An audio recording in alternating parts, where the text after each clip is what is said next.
Hey guys, it's Coach Allen here, and I want to share with you some of my favorite kettlebell exercises. Now it's funny, kettlebells have actually been around longer than I have, but they've been making a real comeback over the last few years. Kettlebells are just another modality that you can use to help your strength and your power. Now, most gyms and most facilities now actually have access to kettlebells.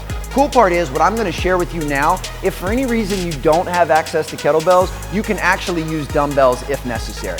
First one I'm going to do, and this will use probably the heaviest kettlebell that we have, is simply going to be a wide sumo squat. I want to extend my feet out, and it's okay to point your toes out at a 45-degree angle because I want to make sure that I'm working my groin and hip complex. I'm going to keep my chest upright, my butt back, and I'm simply going to stand and I'm going to squeeze my glutes in the back and then drop.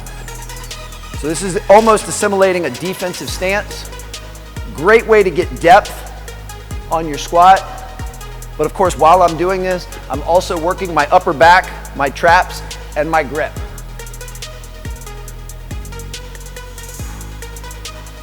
Another way that we can do, using the kettlebells, work that same squat movement is what's called a goblet hold. So I'm gonna actually hold the palms up, I'm gonna hold the kettlebell here, and I can take any stance I want for my squat. This is really gonna engage my core. So I'm gonna keep chest up, butt down,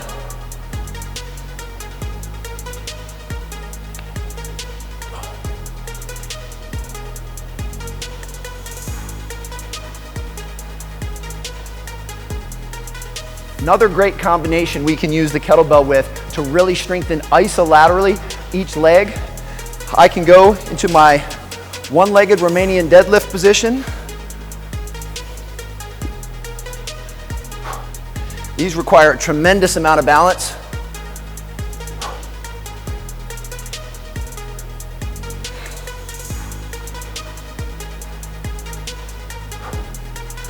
Trying to keep my back flat. And then out of this same position, I can actually drop down to a lunge, arm straight, and lunge. Basically a split squat.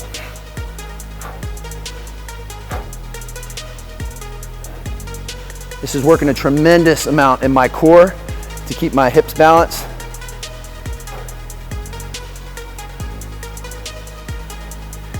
Of course, if you were doing these, you would make sure that you do reps for both sides. Last one we'll do will be an upper body exercise. I'm gonna actually invert the kettlebell, and this requires a tremendous amount of forearm and hand strength to keep the kettlebell straight up. So I'm gonna drive up,